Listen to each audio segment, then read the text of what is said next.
நீ இப்பவே என் கூட வா, நீ தண்டிக்கப்படுவாய். டீனு ரொம்பவே கவலையா ராஜாவுக்கு பின்னாடியே போச்சு. ஏன்னா அவரு ராஜா. ராஜா சொன்னதை டீனுவால மீற முடியாது. அவங்க போனதுக்கு அப்புறமா கோல்டி சுன்முன் கிட்ட சொல்லுச்சு, ஓ சின்முன், உனக்கு சாப்பாடு போடுறவங்க ஜெயிலுக்கு போயிட்டாங்க. நீ என் கூட எங்க வீட்ல இருக்கிறியா? அதை கேட்டதும் சுன்முனுக்கு புரிஞ்சு போச்சு, இது எல்லாத்துக்கும் காரணம் இவன் தானு. சரி, நான் நாளைக்கு உங்க வீட்டுக்கு தூங்குறதுக்கு வரேன்.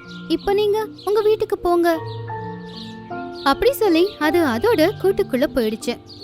அண்ணன் அம்மா தான் போயிட்டாங்க, நீங்களும் எங்களை விட்டுட்டு போயிடுவீங்களா? இல்ல இல்ல, நான் இப்பவே உங்களுக்கு ஒரு ஐடியா சொல்றேன். அதுல நம்ம அம்மாவும் நமக்கு திரும்ப கிடைப்பாங்க. அப்படி சொல்லி ஐடியா என்ன அப்படிங்கறத சொல்லுச்சு. அன்னைக்கு நைட்டு பசங்க 2 பேரும் மகாராஜாவை பார்க்க போனாங்க. அவங்க அம்மாவை அந்த இடத்துல அடைச்சி வச்சிருந்தாங்க. நீங்க இங்க எதுக்கு வந்திருக்கீங்க? மகாராஜா, நாங்க என்ன சொல்ல வந்தோம்னா, உங்க வீட்ல இருந்து திருடினது எங்களுடைய அம்மா இல்ல, அது வேற யாரோ. அப்புறம் இன்னைக்கும் அவங்க உங்க வீட்டுல திருடுறதுக்கு பிளான் போட்டுக்கிட்டு இருக்காங்க. நீங்க என்ன சொல்றீங்க?